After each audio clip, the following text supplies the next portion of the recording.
Dimanche 7 février 2021, bienvenue à l'ère du temps. Avant de commencer cette émission, nous tenons à rendre hommage aujourd'hui à un grand Africain qui a travaillé pour l'Afrique et qui a fait des recherches qui ont permis à tous les Africains d'être fiers d'eux-mêmes. C'est le professeur Cheikh Anta Diop.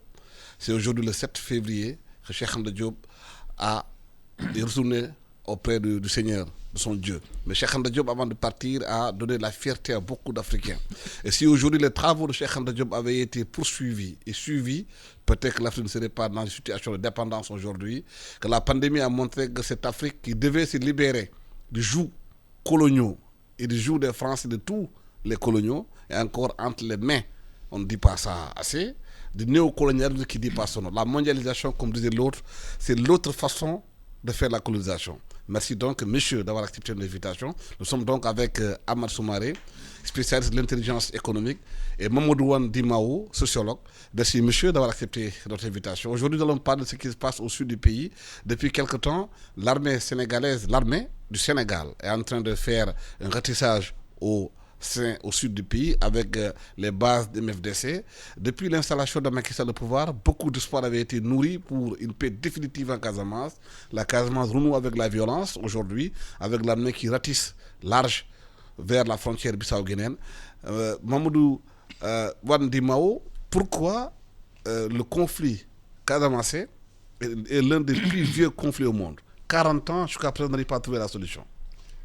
Merci beaucoup, Alassane. Avant de commencer, je voudrais saluer tous vos auditeurs et en même temps rendre hommage au professeur Cheikh Anta Diop. Vous avez parlé de l'aspect scientifique, je ne reviendrai pas sur ça, mais moi je vais parler un peu de l'aspect politique. C'était quand même un visionnaire et un homme politique qui a porté le projet des États-Unis, les États africains unis. Tout simplement, comme dans la trajectoire de Kwame Nkrumah et d'autres.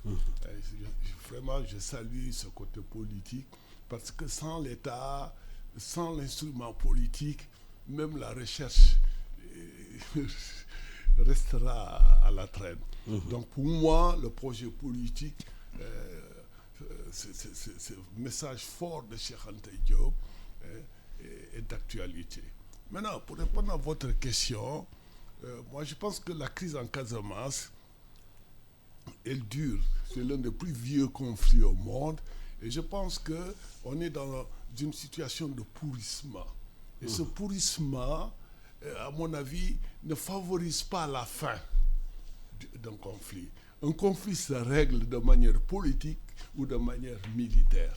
Et je pense que l'erreur, c'est de laisser faire et de s'accommoder d'une situation qui, dans une certaine mesure, n'arrange pas le Sénégal en tant qu'État, parce que je pense que notre pays, et là c'est très important, même le fait qu'il existe d'autres qui concurrencent l'État sur le monopole de ce qui, à mon avis, dans les éléments constitutifs de l'État, le territoire en fait partie. Si vous n'avez pas de territoire, vous ne disposez pas d'un État, où l'État il est virtuel quelque part. Or, l'État du Sénégal, c'est quand même une référence en Afrique. Et le fait d'accepter qu'il y ait des compétiteurs dans le partage du territoire, c'est quand même, à mon avis, une certaine hypothèque sur l'État, l'État-nation, etc. Aujourd'hui, pour revenir à Cheikh Anta Diop, le défi majeur, c'est la construction, l'édification des États africains unis. Donc, toutes les rébellions, d'une certaine manière, qu'elles soient identitaires, religieuses et tout, rentrent dans ce que j'appelle les processus fossoyeurs de l'unité de notre continent. Alors, pour revenir ici, à la situation de la Casamance, il est temps de prendre une solution définitive. Je salue tous les efforts qui ont été faits pour arriver à une table de discussion avec des personnes qui sont sorties de la République, qui sont sorties de l'État. Mais quand il n'y a pas de solution politique, il faut voir malheureusement la solution militaire que je déplore. Amadou Soumaré, la situation en Casamance, on pensait qu'avec l'arrivée de Macky Sall, les gages qui ont été donnés, l'ouverture, le dialogue, comme l'a dit Mamoudou Wandimao, c'est le pourrissement. La situation est reprise dans le nord, dans le sud du pays, les populations sont désemparées et toutes les populations aspirent la paix. Ils semblent avoir assez fatigué de cette guerre qui n'en finit pas. 40 ans. Merci beaucoup Alassane. Donc bonjour aux auditeurs et puis aussi mes hommages au professeur Cheikh Anta. Pour répondre à votre question, donc je pense que le problème de la Casamance est un problème complexe, est un problème très sournois, dans la mesure où l'analyse qui est faite donc par certains et la réalité elle est en bas. Parce que depuis plus de 24-25 ans que ce conflit casamançais donc perdure, il y a eu l'abbé Diamacoune qui a essayé de faire donc la paix avec l'État. Mais le problème qui se pose, donc, c'est pas le gouvernement sénégalais. Lorsque Macky Sall est venu, il a déclaré son intention de faire la paix, son intention de négocier. Mais le problème qui se passe, c'est qu'au sein de cette organisation dirigée, les MFDC, par l'abbé Diamacoune, à sa mort, il y a eu une dissension. Et donc, le gouvernement ne veut pas discuter avec tout le monde. Il discute avec une seule fraction qui est donc MFDC. Et le problème qui se pose, c'est qu'entre eux, ils ne s'entendent pas. Et donc, ça, c'est donc l'aspect politique. Le gouvernement n'a pas exclu de discuter. Le problème qui se pose, deuxièmement, c'est qu'il faut savoir que le Sénégal est un et un seul. Il y a eu beaucoup de problèmes qui se sont posés. Il y a eu beaucoup de sacrifices humains, donc économiques aussi, qui se sont posés. Donc, le gouvernement a demandé, donc, lorsque donc, ils se sont vus vers 2012, donc, les populations rejoignent donc leur domicile d'avant dans la forêt. Et le problème qui se pose, c'est que c'est pourquoi j'ai dit il y a l'aspect sous la table, l'aspect sous-jacent qu'on ne voit pas. C'est qu'il y a une économie de guerre derrière. Parce qu'on ne peut pas faire la guerre sans munitions. Et la guerre qui dure comme ça, la MFDC, il leur faut des munitions. Et cette route de la Casamance est une route de la drogue. La drogue, c'est la criminalité, il y a la mafia dedans. Et cette mafia est tellement bien organisée pendant des décennies et des décennies qui fait qu'on ne voit pas. Quand on ne voit pas la réalité, le commun des Sénégalais ne voit pas la réalité. Le commun des Sénégalais voit que voilà, donc il y a l'armée sénégalaise qui essaie de les attaquer. Non, ça n'a rien à voir avec la réalité. La réalité, c'est l'économie de guerre qui est là-bas. C'est la guerre économique qui est dedans, à l'intérieur de la Casamance. Et cette guerre économique, c'est que donc, ces rebelles ne veulent pas de la paix, ils veulent du pourrissement. Donc, ils ont mis des mines partout. Moi-même, j'ai formé des gens qui donc, font donc, le déminage avec l'accord de beaucoup d'ONG, beaucoup d'organisations internationales en Casamance. Donc, ils font beaucoup de déminage. Mais ils ne veulent pas que les populations reviennent. Ils mettent des mines partout. Ce qui fait que lorsque ces populations viennent, donc soit c'est des explosions, donc on a eu 3 camions de l'armée sénégalaise donc, en 2018 qui a 8 blessés ou 8 morts, je ne sais pas, donc qui ont explosé sur des trucs. Le problème, c'est que ça devient intenable. Le Sénégal ne peut pas être là avec des mafias, entre des mafias, pour des mafias, des gens qui sont très, très dangereux parce qu'ils font le lien entre les îles, je ne sais pas si vous connaissez les îles de Bissau, qui ont été vendues par la République de Bissau à des narcotrafiquants. Donc ces drogues passent par la Casamance, ils font tout le tour, c'est pourquoi vers Tamba, vous avez beaucoup de trafiquants de drogue qui sont saisis. Et ça passe par la Casamance. Et d'autre part, vous avez ces personnes qui veulent gérer la Casamance comme leur propre propriété. Comme je dis, c'est une mafia organisée. Ils coupent le bois de veine qu'ils envoient en Gambie. Pour la Chine. Ils protègent, ils font des contrats de protection. Leur armée donc protège les gens pour la coupe, ils les protègent jusqu'à aller en Gambie le vendre. Vous savez combien d'arbres ont été coupés? Plus d'1 million entre 2017 2017-2020, il y a eu, entre 2017, il y a eu près de 350 millions donc, de cash, de dollars qui ont été vendus. C'est l'équivalent de presque un demi-million d'arbres qui ont été abattus en Casamance. Vous voyez la Gambie, ce petit pays, il est 4e producteur, 5e producteur donc, de bois. C'est inadmissible. Leur stock de bois de veine donc, est fini depuis 2011. Il n'y a plus de bois de veine en Gambie. Et depuis 2011, aujourd'hui, lorsque vous regardez, la Gambie est 4e ou 5e pays exportateur de bois. C'est de l'hérésie. Le problème, c'est que c'est l'économie de guerre qu'ils continuent, parce que c'est ça qui leur donne. Cette vérité-là, on ne la voit pas. Et voilà exactement le problème, c'est qu'il y a une mafia qui ne veulent pas de paix, qui veulent garder l'économie de guerre, qui veulent vendre le bois, qui veulent vendre la forêt et qui empêchent la population de retourner. Et c'est ça le problème. Bon, est-ce que c'est cette économie de guerre justement qui empêche la paix en Casamance? Les populations disent qu'elles en ont assez. On les entend parler partout. Ça fait 40 ans qu'ils subissent cette situation-là. Les familles sont disloquées. Il y a eu énormément de malheurs au sud du pays. Oui, mais moi je pense que c'est un des déterminants de la reproduction, du prolongement, si vous voulez, de ce conflit. Mais à mon avis, ça ne s'explique pas seulement par ça. Parce qu'au début, le commencement, les facteurs qui ont engendré ça, il y avait quand même ce sentiment de discrimination. Moi, je pense la mauvaise gestion de nos diversités culturelles, la mauvaise gestion de répartition des ressources, la mauvaise gestion sur le plan tout simplement politique peut amener certaines parties des populations à se sentir frustrées.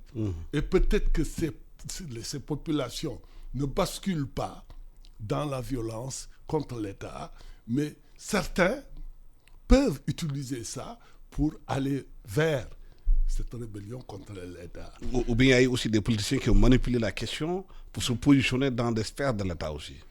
C'est clair, il y a du tout. Ça fait partie aussi de l'économie de guerre. Bon, mais l'État, c'est l'intelligence. L'État, c'est quand même, à mon avis, le monopole des intelligences, c'est-à-dire des services d'intelligence. Bon, l'État doit tenir compte de ce qui se passe partout dans le monde.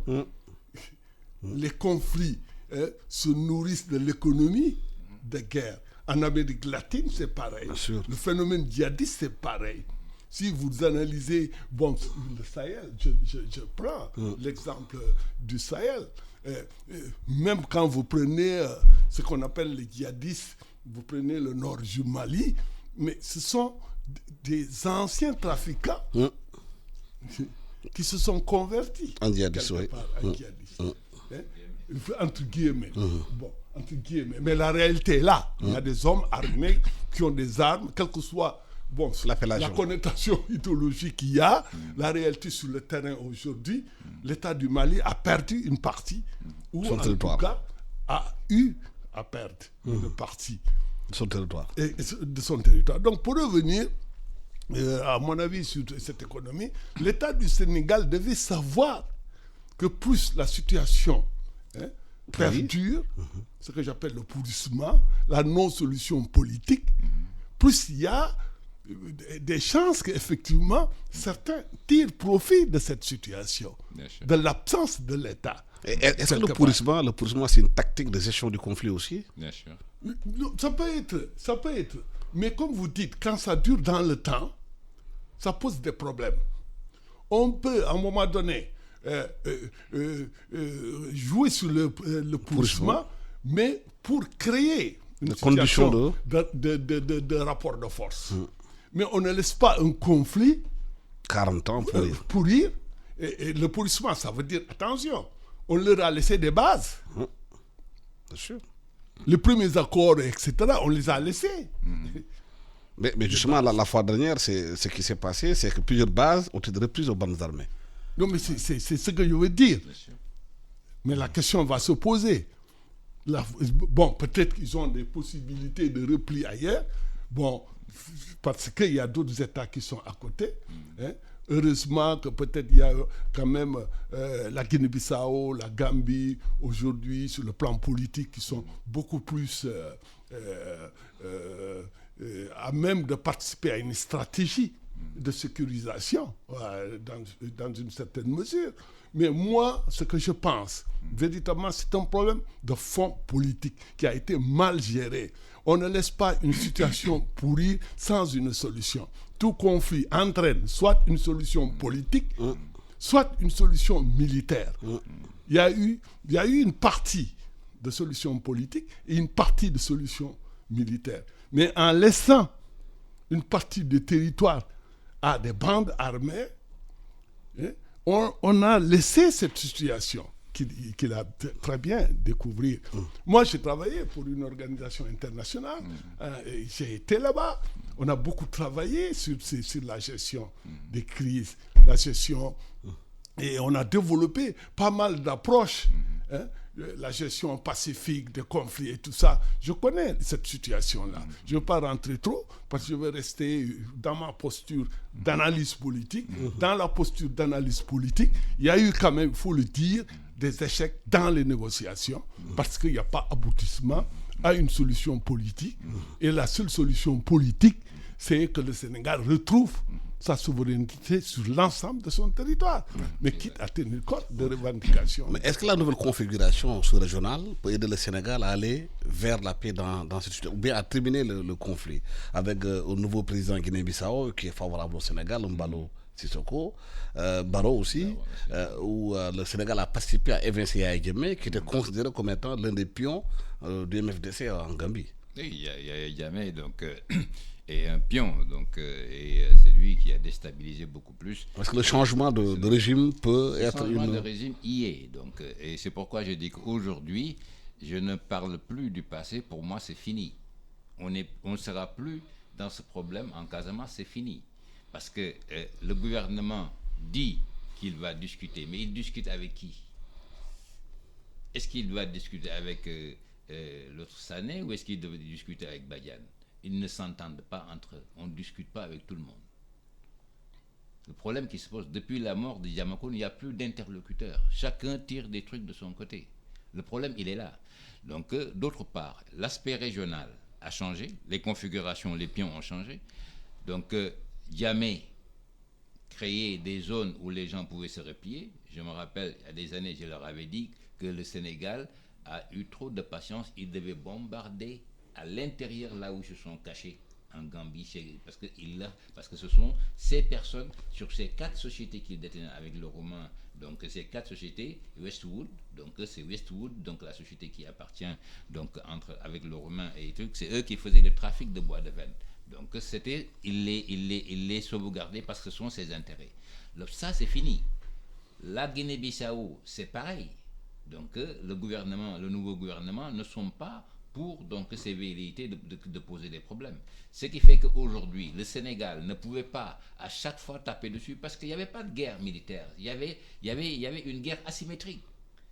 Ce sont des gens qui posent des pièges, qui posent des bombes, qui posent des trucs. Ça, c'est pas une guerre. Il n'y a jamais eu de confrontation dans cette guerre. Depuis tout le temps, c'est une guerre asymétrique. La guerre asymétrique, vous ne voyez pas l'ennemi.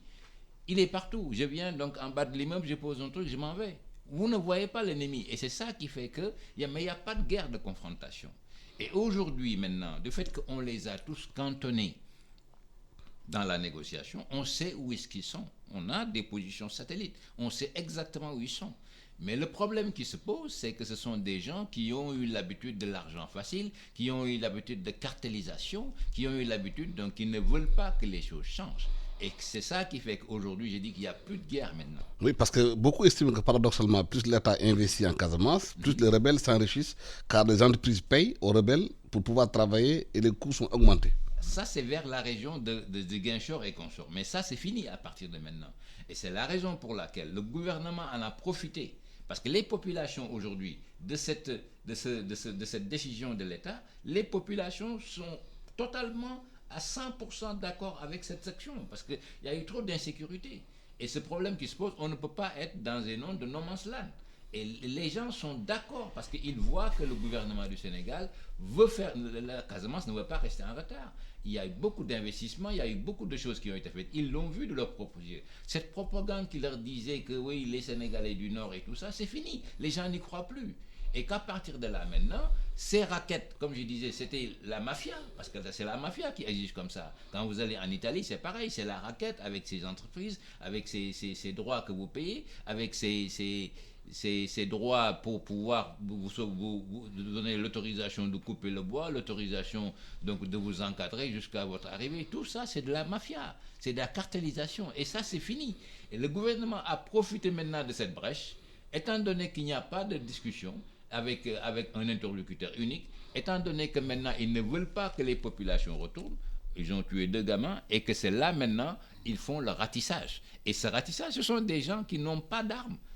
Ils n'ont pas l'habitude de la guerre frontale. Ils ont l'habitude donc de lancer des bombes. Du fait qu'on les a maintenant mis en place, donc c'est facile de les effacer. Et c'est ça qui se passe. Il n'y aura plus de guerre, c'est fini.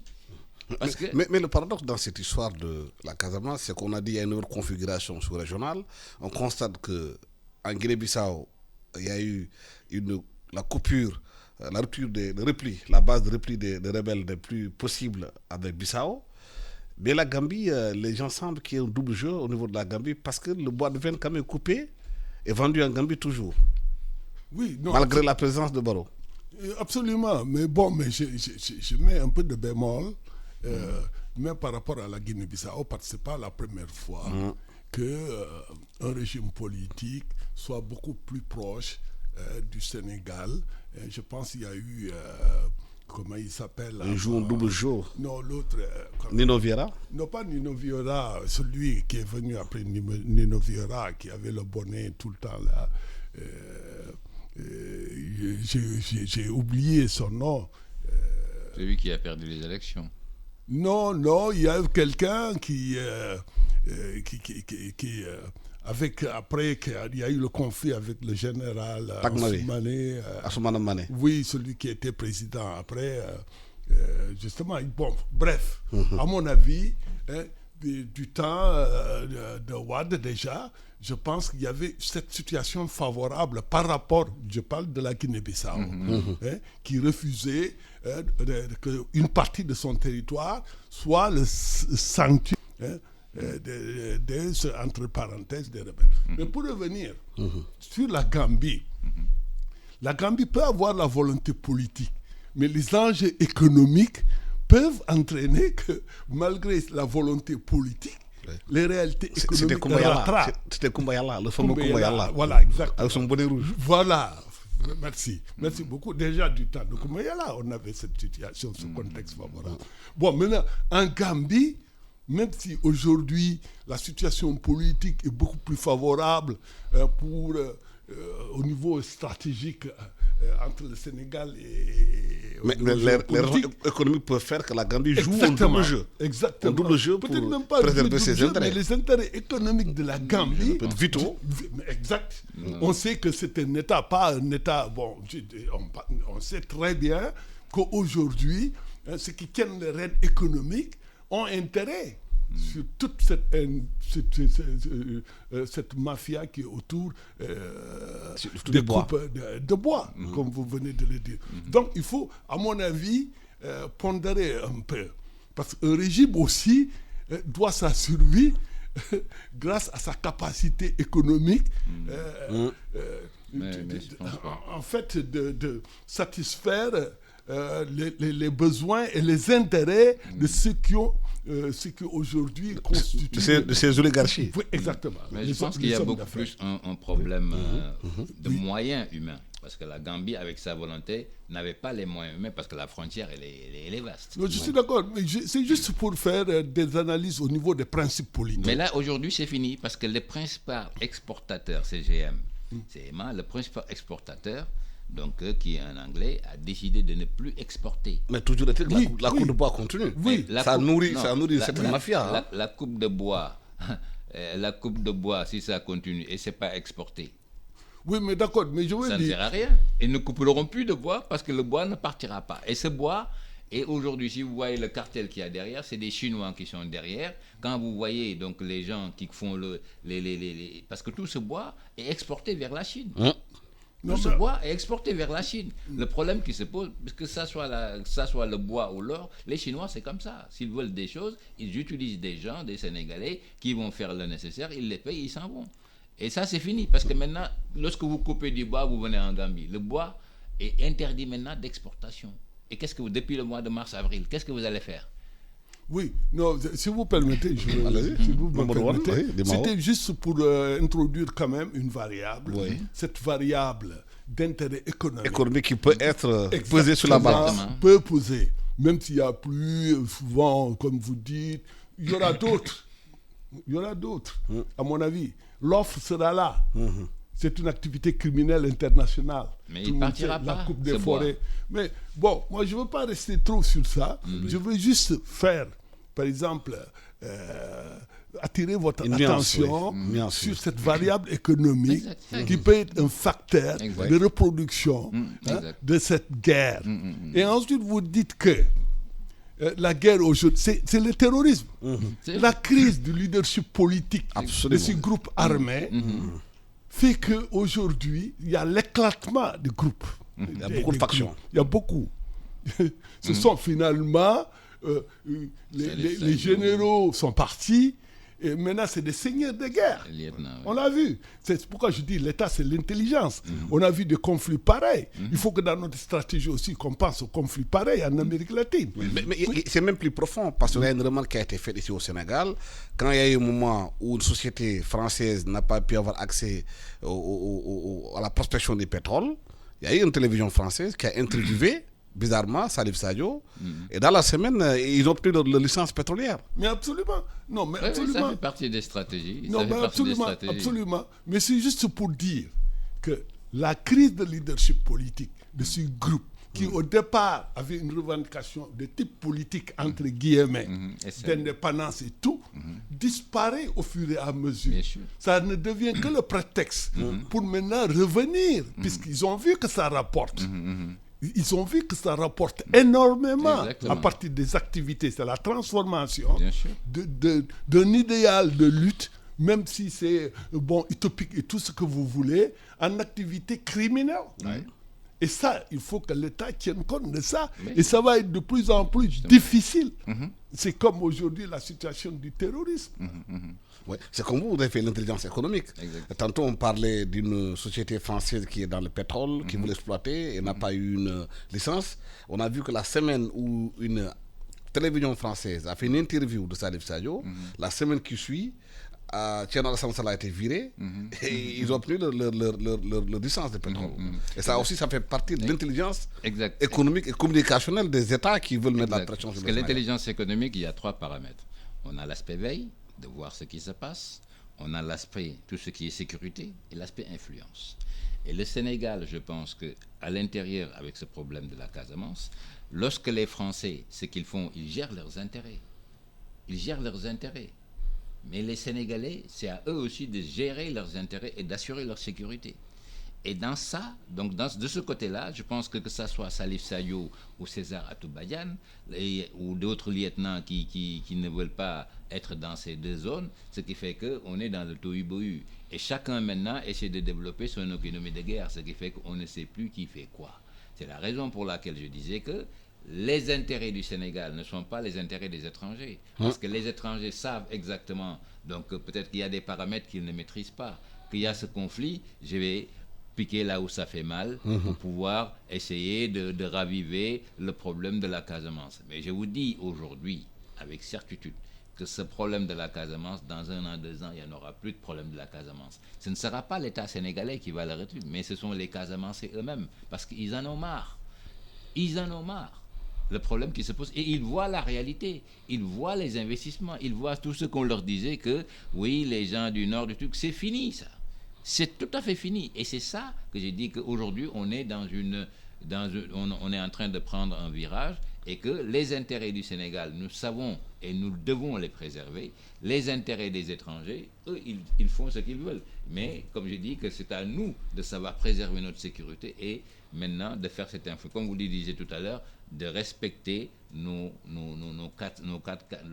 carré, que l'intégrité totale du territoire sénégalais soit gérée. Il n'y a pas de no man's land où l'armée ne doit pas y aller. Et ça, partout dans le Sénégal, donc l'armée doit aller partout où c'est nécessaire, sans avoir d'entrave. Et c'est ça qu'aujourd'hui, cette nécessité pour le Sénégal d'aller partout, de toutes les frontières, de visiter partout et d'interférer partout où il y a des blocages pour pouvoir préserver donc, la souveraineté nationale. Oui, tantôt, Mamadou Wane Dimao attire l'attention que sur cette nouvelle configuration sous-régionale, même s'il y a Mbalo maintenant en Guinée-Bissau, il y a Baro, il y a quand même des intérêts économiques qui doivent préserver, et même peut-être c'est une façon de tenir le Sénégal quelque part, hein, pour dire oui, nous sommes d'accord qu'il n'y aura pas de zone de repli ici. En même temps, voilà, il faudrait aussi tenir un peu en laisse le Sénégal au cas où. Personnellement, moi, j'y pense pas. Hein, parce que personnellement, je sais que le poumon de ce trafic, de cette mafia, c'était le bois de veine. Ça a rapporté plus de 100 millions de dollars. Ouais, mais qu'il est déjà une sorte. Oui, non, je sais. Le problème qui se pose, c'est que si ce bois de veine, le Sénégal, il n'y a même pas 2 mois, lorsque le représentant gambien est venu, le Sénégal donc, a reparlé de ce problème, qu'ils en fassent leur priorité. Parce qu'ils ont compris que ça ne peut plus marcher. Ça ne peut plus marcher. Et qu'à partir de là maintenant, les mesures seront prises par tous les moyens pour le freiner. Et qu'à partir de là maintenant, chacun prend ses responsabilités. Et que le gouvernement gambien, donc peut-être il y a d'autres trafics certainement, mais le gros du trafic qui est le bois de veine, le gros du trafic qui fait plus de 100 millions de dollars, si ce gros trafic maintenant, le bois, lorsque vous le coupez, vous le stockez, un truc, on va le rapatrier. On saura que ce sont des... Parce que les gens, ils le cachent, ce bois de veine. Ils ne vont pas l'exposer. Vous voyez ce que je veux dire? Et il y a les gardes-forêts qui sillonnent partout en Casamance. Mais il y aura toujours un trafic résiduel, là. Mais j'ai dit qu'il y a des gardes qui sillonnent. Le stockage, vous ne pouvez plus le faire en Gambie. Et vous ne pouvez pas l'exporter. Même si ça ne disparaît pas, je veux dire que les gens qui... Quand vous prenez une marchandise, c'est pour le vendre. Mais si vous ne pouvez pas l'acquérir, et c'est interdit de pouvoir donc le sortir, le vendre. Parce que depuis 2011, la Gambie n'a plus de bois de veine. Oui, mais c'est-à-dire que moi, je trouve... Bon, je salue votre optimisme. Mais moi, je réfléchis autrement. Si vous me permettez, je réfléchis même à l'envers. Ça veut dire, d'abord, une guerre se gagne dans la maîtrise politique. Et dans la maîtrise politique, on est obligé de tenir compte des facteurs de reproduction du conflit. Et parmi les facteurs de reproduction du conflit, nous avons pointé les variables économiques qui reposent sur des activités criminelles. Qui peuvent être même aussi des variables stratégiques. Oui, des variables stratégiques. Des variables stratégiques. Si, quelle que soit la volonté des États qui sont partie prenante quelque part du conflit, sur le plan politique, si les activités, en fait, l'économie de ces pays repose sur une partie des activités criminelles, ça va poser des problèmes. Moi, je pense qu'il faut avoir ce regard. Exact.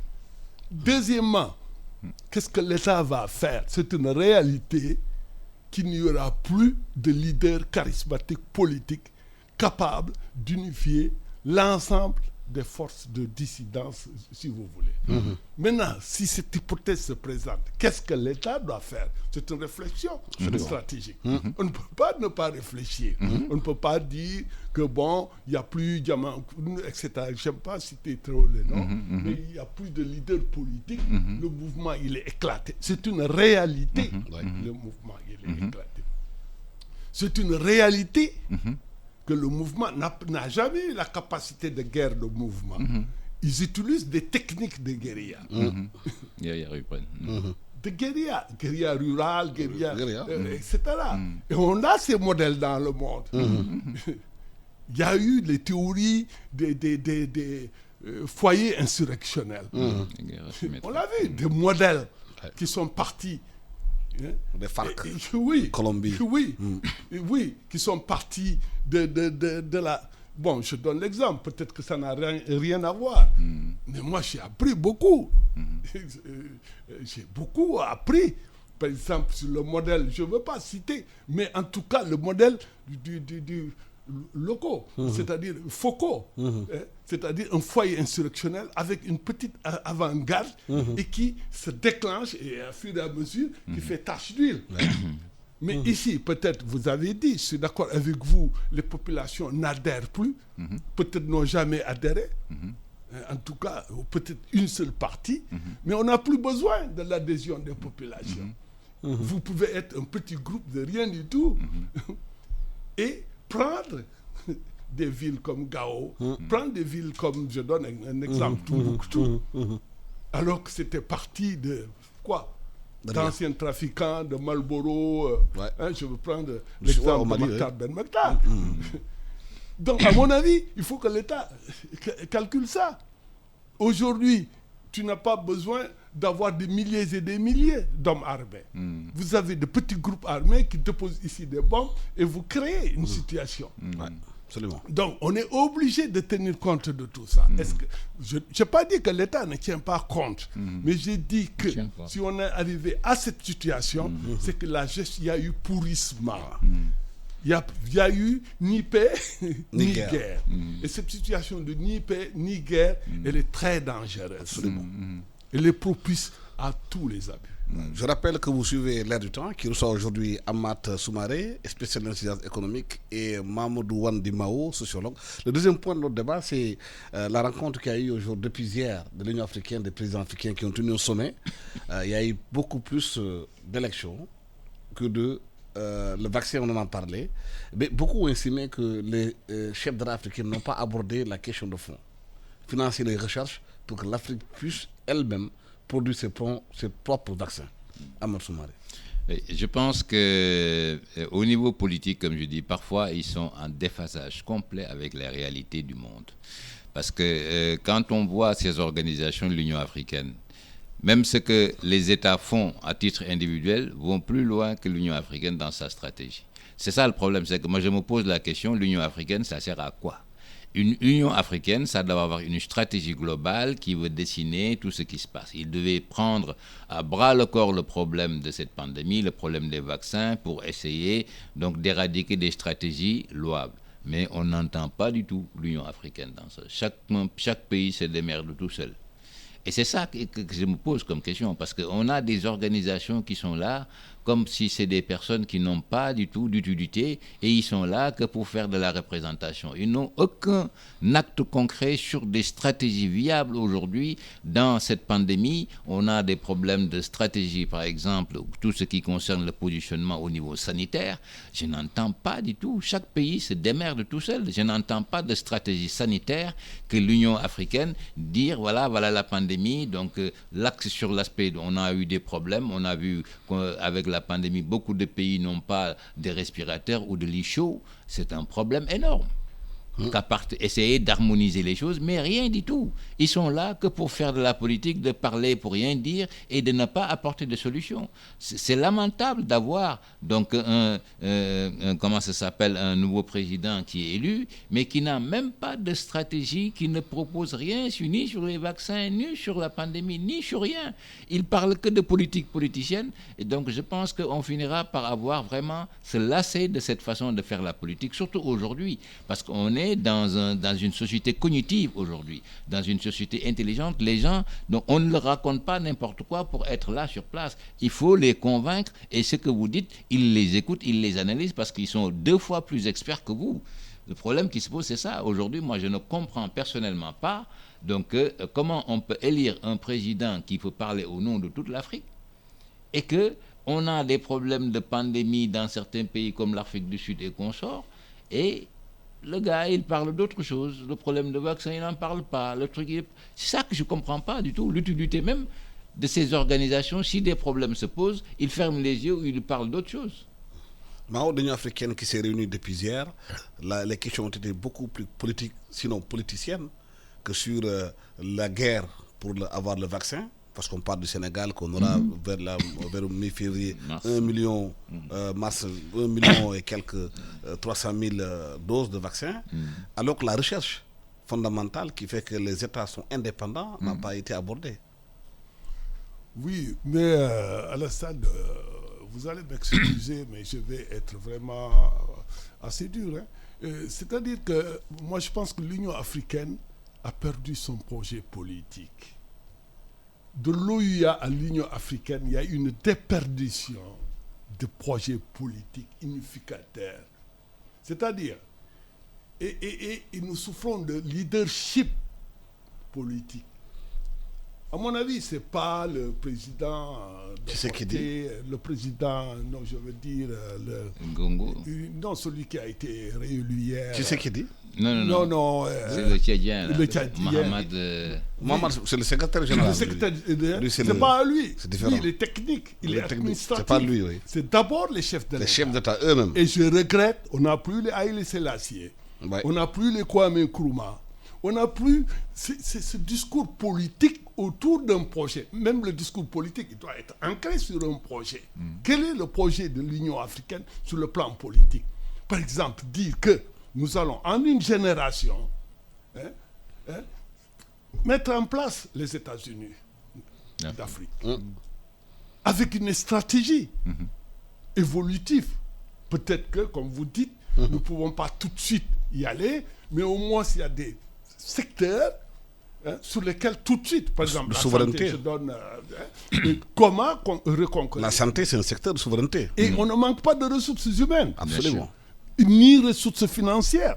Ni Le ressources, Nigeria, vous prenez le Nigeria, l'Afrique du Sud, vous prenez l'Algérie, vous prenez, etc. Le Maroc, etc. Mais c'est incroyable. Cuba, Ouais. qui vit depuis des années et des années sous embargo des États-Unis, a son vaccin. Absolument. Et les meilleurs taux dans le monde, les meilleurs taux en matière sanitaire, de couverture vaccinale de tous des enfants et tout, c'est Cuba. Et vous n'allez pas me dire. Et ils exportent, même au nom de la solidarité prolétarienne internationale qu'ils ont. Ils ont envoyé des médecins en Italie, etc. Et aujourd'hui même, je pense que c'est en Italie, quelqu'un a proposé Cuba au prix Nobel. Oui, de la médecine. Alors, qu'on ne me dise pas que nous n'avons pas les moyens. Ce n'est pas vrai. On a les moyens, mais nous manquons de porteurs politiques. De stratégie. Et de stratégie. Stratégie. Mais la stratégie doit servir Absolument. un objectif. Si on n'a pas, on ne se dit pas que dans 10 ans, nous allons avoir une monnaie commune à toute l'Afrique. Dans 10 ans, il y aura un seul passeport pour l'Afrique. Dans 10 ans, nous aurons les États-Unis d'Afrique. Vous aurez beau faire des réunions comme Air Afrique qui revient. etc. Vous aurez beau faire des réunions, vous n'allez pas recouvrir votre souveraineté. Donc pour moi, aujourd'hui, vraiment, je regrette le temps d'Haïlé Sélassié, le temps des pères fondateurs de l'OUA. De Lumumba. Exactement. Donc il faut revenir à l'OUA originel avec son portage politique originel. Le continent ne peut pas... Mais regardez, le discours, oui, il faut qu'on nous donne les vaccins. C'est de la charité. C'est du Yelwan. Il faut arrêter ça. Absolument. Je ne veux pas dire qu'on ne va pas prendre les vaccins. Mais ma radicalité me pousse de dire véritablement, il faut que tout de suite, même si on reçoit d'autres vaccins, qu'on travaille sur nos propres vaccins. Plus de 60 ans après les indépendances, qu'on continue déjà en Afrique à ne pas pouvoir fabriquer un seul vaccin, à faire de la charité internationale, comme l'a dit à Mamadou Wane. Est-ce que ce n'est pas une faillite du leadership africain, ceux qui dirigent nos pays aujourd'hui, qui n'ont aucun projet pour l'Afrique et qui sont devenus pratiquement depuis des réservoirs pour des exportations extérieures? Moi, je pense que vous avez parfaitement raison, parce que sans stratégie, on ne peut pas poser de plan d'action, on ne peut rien réaliser. Quand il parle, donc, M. Wane, des vaccins, donc qu'on ne manque pas de finances, mais je vous dis qu'on ne manque pas aussi de forêts et de plantes. Parce que tous ces vaccins-là, c'est à partir de ces plantes, parce que c'est lorsque vous avez le principe actif. Tous ces médicaments, c'est le principe actif. Lorsque vous avez le principe actif, c'est à partir de ce principe actif de cet arbre qu'on va faire donc l'aspect chimique donc de ce principe actif pour pouvoir soigner. Les médicaments, c'est ça. On a tellement de plantes, on a énormément de choses qui font qu'aujourd'hui, avec ces plantes, lorsque on met l'essentiel donc de la recherche là-dessus, on peut sortir quelque chose. J'ai vu que l'Ouganda a sorti donc un vaccin. Donc, qui vont en faire un complément. Donc, pour pouvoir voir, aujourd'hui, ils ont fait à peu près presque 140, 150 tests, mais qui n'est pas encore significatif pour avoir même l'autorisation de mise sur le marché. Et le problème qui se pose, c'est que ce que nous devons comprendre, qu'il n'y a pas de médicament qui ne sort pas de nos plantes. Et tout le vol qu'on nous fait de la propriété intellectuelle, c'est le vol de nos plantes. Que ce soit tous les médicaments que vous voyez dans le Nord. C'est une capacité des dirigeants africains à avoir une stratégie commune, à travailler pour le continent, à passer leur temps aujourd'hui à exporter les ressources naturelles de l'Afrique vers l'Europe, et que l'Europe a l'intérêt que l'Afrique reste dans cette situation-là. Bien sûr. De réservoir. Bien sûr, c'est ce que je dis aujourd'hui. Nous devons savoir que si nous voulons nous développer, on doit avoir ces 3 phases de la démarche d'intelligence économique. De savoir veiller sur nos forces et nos faiblesses. Donc, de savoir faire notre pestel. Qu'à partir de là, de pouvoir sécuriser nos biens, sécuriser nos forêts, sécuriser nos propriétés intellectuelles. Parce que personne ne le sécurisera pour nous. Et qu'à partir de là, maintenant, on aura une influence qu'il faut au niveau international. Mais si on n'a pas cette phase coordonnée, nous, vous m'avez dit qu'aujourd'hui, on a des ressources, on a du pétrole, on a des trucs miniers, mais on les exporte depuis qu'on a... Tous les pays africains, tous les pays du Sud sont des pays exportateurs de matières premières. Que ça soit, regardez la Côte d'Ivoire, tout le monde boit du café dans le monde. Tout le monde. Il n'y a pas d'usine qui fabrique carrément, au lieu de l'exporter, Et du chocolat, Le chocolat. Et lorsque la vous Suisse, allez à Paris... La Suisse fabrique du chocolat alors qu'il n'y a aucune fève. Aucune fève. Lorsque vous allez à Paris, la tasse de café, vous allez l'acheter au Fouquet's à peu près 14-15 euros. Ouais. Et le 15 euros, ça revient donc au propriétaire à peu près à 10 centimes. Vous voyez ce que ça fait comme marge? Donc, si ces pays, lorsque, par exemple, ils veulent gérer leurs intérêts, ils ne se battent... Tout à l'heure, vous avez parlé de la France qui va interviewer Salif Sadio. Lorsque les Américains, qui ont de grosses sociétés importateurs donc, de café en Côte d'Ivoire, lorsqu'ils ont commencé, la Côte d'Ivoire a commencé à mettre des taux et trucs, ils ont dit OK, donc la Côte d'Ivoire utilise des enfants sur les trucs de bien sûr, voilà. Et chacun gère ses intérêts. C'est à nous de comprendre dans cette guerre économique quels sont donc nos avantages que nous devons mettre en exergue pour pouvoir gérer nos propres intérêts et valoriser nos produits, valoriser nos matières premières au lieu de les exporter pour avoir rien du tout à la fin. Oui, mais même si en Afrique, on fabrique quand même au Sénégal ici le vaccin contre la fièvre jaune et les vaccins pour l'élevage. Oui, c'est bien tout ça. Mais contre le coronavirus, peut-être l'Afrique devait davantage mettre de l'argent dans la recherche. Non, mais pour qu'elle soit plus indépendante que ça. Vous parlez de commander des vaccins. Oui, vous parlez de vaccins, mais je vais être très terre à terre. Le masque que nous portons, aller sur le marché, ça vient d'où? C'est-à-dire, moi je pense... Et pourtant, nos tailleurs peuvent encore le faire des masques. Oui. Je ne comprends pas. Mais aujourd'hui, les masques que je porte, que vous portez, d'autres portent, viennent la plupart de la Chine. Ouais. Il faut arrêter ça. Ça ne demande pas, à mon avis, un savoir extraordinaire de sortir des grandes écoles, etc. pour revenir. Mais pour revenir, moi je pense que ce que nous pensons être nos amis, les partenaires, n'ont aucun intérêt au développement et à la souveraineté économique, scientifique de l'Afrique. C'est à nous de nous libérer. Bien sûr. C'est très clair. Tout à fait. Et on ne peut nous libérer qu'avec une vision et un projet politique fédérateur. Mais est-ce que nos dirigeants ont cette volonté de nous libérer, de se libérer? Je l'ai dit tantôt, on a plus ce genre de dirigeants. Du moins, moi, je n'en connais pas, pour ne pas être très, très systématique sur cette question. C'est ça le problème. Voilà.